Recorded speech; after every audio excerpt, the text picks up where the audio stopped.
Bonjour, bonjour. Comme Andrea, nalingaki to partager sur livre ya Colossiens, chapitre 1, verset 15. Il est l'image de Dieu invisible, les premières-nées de toute la création. Passage où Isaac expliqué biso que Yesu, Jésus-Christ, révèle Dieu parce qu'il est Dieu. Toyebi ke Nzambe aza invisible, pe inconnaissable. Mais kasi na Christ, le Christ exalté, le Dieu inconnaissable devient connu. Tout le monde a exemple, par exemple, dans 2 Corinthiens chapitre 3 verset 18. Ainsi, nous tous qui contemplons comme en un miroir la gloire du Seigneur à face découverte, nous sommes transformés en la même image de gloire en gloire, comme par l'Esprit du Seigneur. Balobi à part, babi ont la même image, bazobe la image ya Christ. Naba oyo baso baza babiki sami baza ba chrétien né de nouveau. Nzambe azan a besoin image de Dieu et kula kati na biso. Pour la nini, alobi ainsi nous tous qui contemplons comme en un miroir la gloire du Seigneur à face découverte. Ezana batu oyo baza sauvé te. Ba oyeba te sur Nzambe. Pona koyeba sur Nzambe, ezaka na nzela na Yesu. Balobi même a on a 2 Corinthiens chapitre 4 verset 4. Babi pour les incrédules dont le Dieu de ces siècles a aveuglé leurs pensées, a aveuglé les pensées, afin qu'ils ne voient pas resplendir de glorieux évangile du Jésus-Christ, qui est l'image de Dieu. L'image de Dieu invisible. Parce que Dieu est invisible. Dieu est invisible et inconnaissable. Et ça, car on a Christ exalté, de le Dieu inconnaissable devient connu. Et c'est un passage ce soir. Dans 2 Corinthiens 4 et 6, car Dieu qui a dit, la lumière brûlera du sein des ténèbres, a fait brûler la lumière dans notre cœur, dans nos cœurs, pour faire resplendir la connaissance de la gloire de Dieu. C'est la face de Christ. Donc, connaissance de la gloire de Dieu.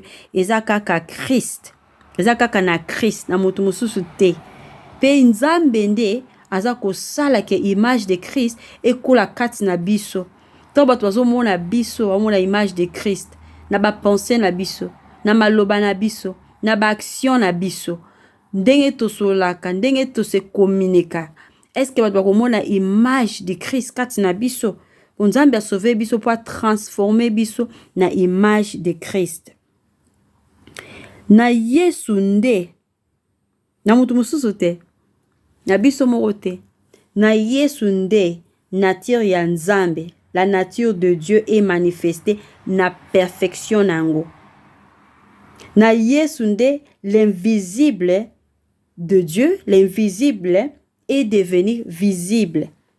Ce qu'on a balobi, les premiers-nés, il est l'image de Dieu invisible, les premiers-nés de toute la création. Les premiers-nés. Premiers-nés a eu à faire référence à la résurrection de Yesu. Na otanga rapidement dans Romains 8 verset 29. Bible lobby, nous savons du reste que toute chose, dans verset 29, je m'excuse.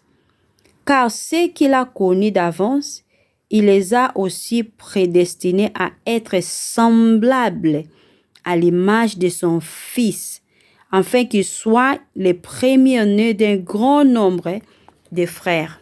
Tant bazo lobela, tant Bible zo lobela les premiers-nés de toute la création, bazo faire référence na Yesu les premiers-nés, bazo lobara juste humanité na humanité na ye assimilé à la tinzoto et a comme ko référer na Nzambe tant que père na ye. Donc Yesu malgré humanité na ye malgré la tinzoto atikali jamais ko cesser ko za Nzambe. Aza Nzambe à 100%, puis aza l'homme à 100%. Homme lokola biso. Ya bazo benga homme Dieu. Pe image Yesu tangu azalaki na sena ba disciple pendant 3 ans. Tant akufi asekwi ba monaki ye. Et tant akei na lola et ça il va plus de 50 ans. Na il y a Patmos tant où apôtre Jean a monaki Yesu. A monaki te na Yesu o ya monaki tant azalaki na se. A monaki na gloire na ye. Et ça le coup na transfiguration ya Christ. Jean monaki na gloire na ye. Akokaki même pas kotel makoba. Oh Yesu na kokaki wanta lali na mabele. Yesu nda ye a telemisi ye. Donc biso peto kozala transformer na gloire wana. Biti ya Nzambe eza avant arriver à Christ a transformer biso na image ou to refléter image ya Christ parce que en reflétant l'image de Christ tozo kolakisa gloire ya Nzambe. Pour gloire ya Nzambe monani en Christ. Et gloire à Christ monani na biso. Tant tozo lakisa gloire ya Nzambe, gloire ya Christ et zo lakisa que gloire ya Nzambe pesa manifester. Donc natanga rapidement na avant natanga passage mo na ngana loba titre oyo bazo benga les premiers nés. Eza ko indiquer les premiers nés nazoba na Colossiens 1:15 les premiers nés titre oyo eza ko indiquer que Christ Jésus-Christ est inférieur à Dieu. Mais au contraire, les premiers-nés et la qui se caca clairement qui est le plus haut rang. Pas les premiers parmi la création en Zambé. Aza te ba créé qui premièrement. Non, aza te créé. Et ça grâce Christ tout a été créé. C'est-à-dire, Christ est le créateur. Aza créateur na nyonso. Créateur na nyonso o eza coexister. Christ aza bongo. Yaza créé te, mais yende mta créé nyonso. Sans Christ, biso nyonso na o nyonso za coexister ozala te. Mais na humanité na ye a latinzoto, il faut ya akufa pona masumu na biso pe assez quoi. Aza le premier parmi les morts ya ko ressusciter. Toyebi que avant Christ a yeza ebele bazala ki ressusciter. Mais Christ mutu moko ta ressuscita ki ye. Mutu moko te ye moko azalaki ressuscité na pouvoir ya le Saint-Esprit na pouvoir na ye moko a ressuscité parce que la mort et quelque garder yete parce que en naye il y avait pas de péché. Ya on kan nalinga ki na partager na biso na tango pour la dernière fois. Il est l'image de Dieu invisible, les premiers-nés de toute la création. Que Dieu vous bénisse. Bye bye.